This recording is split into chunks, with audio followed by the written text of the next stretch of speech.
We talked about the new beginning for Colorado, and Deion was great. I want to talk about new beginnings with a couple of quarterbacks at some of the SEC schools. Carson back at Georgia, highly touted. I think they kind of sleptwalked their way through their game. They got the win as they should. Brock Bowers is Brock Bowers. So we don't need to dive in on them too much. They did what they had to do. Here's the one that I want to stick with you, because we had talked at length about Nick Saban and what they were going to do with their quarterback situation. Paul, Jalen Milroe showed up yesterday, and I know it was against Middle Tennessee State, but he did some things physically that we haven't seen an Alabama quarterback do ever. Yeah, and we could have been in deep depression today talking about Alabama, but instead the optimism is literally through the roof after what we saw yesterday by Milroe. And I'm always hesitant to jump too much into it, but it was live competition. It was much easier than the competition that he's been dealing with in scrimmages so far, and you could see it. I mean, he looked like a free man in Paris yesterday.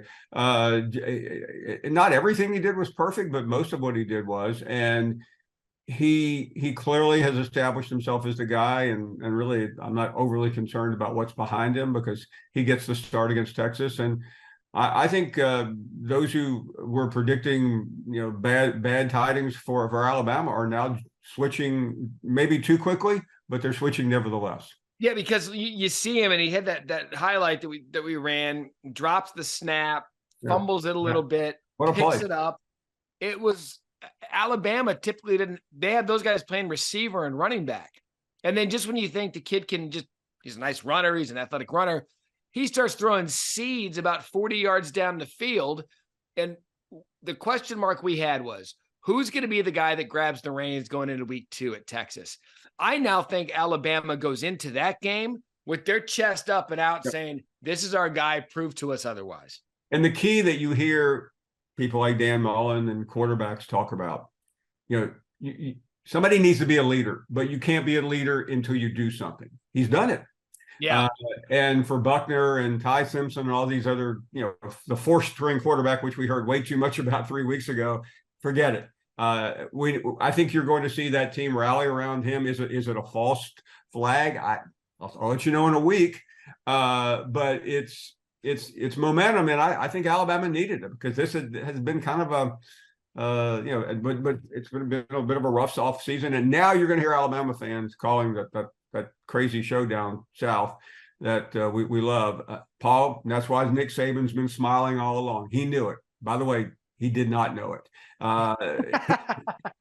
I think he hoped, but nobody knew it because I have friends who were at practice all last week and they didn't see it from anyone.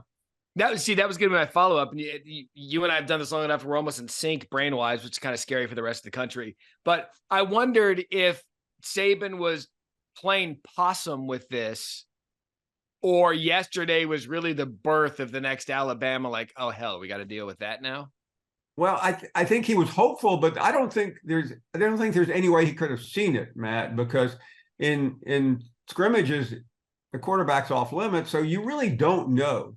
I mean, you know that he's challenged or had been challenged in the passing game. That's been proven time and time again, and I kept hearing that. And I think there was also a bias against Milroe. It was just, he had a bad game last year against Texas A&M, and it just would not go away.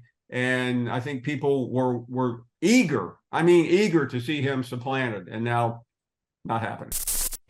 Thanks for watching ESPN on YouTube. For live streaming sports and premium content, subscribe to ESPN+.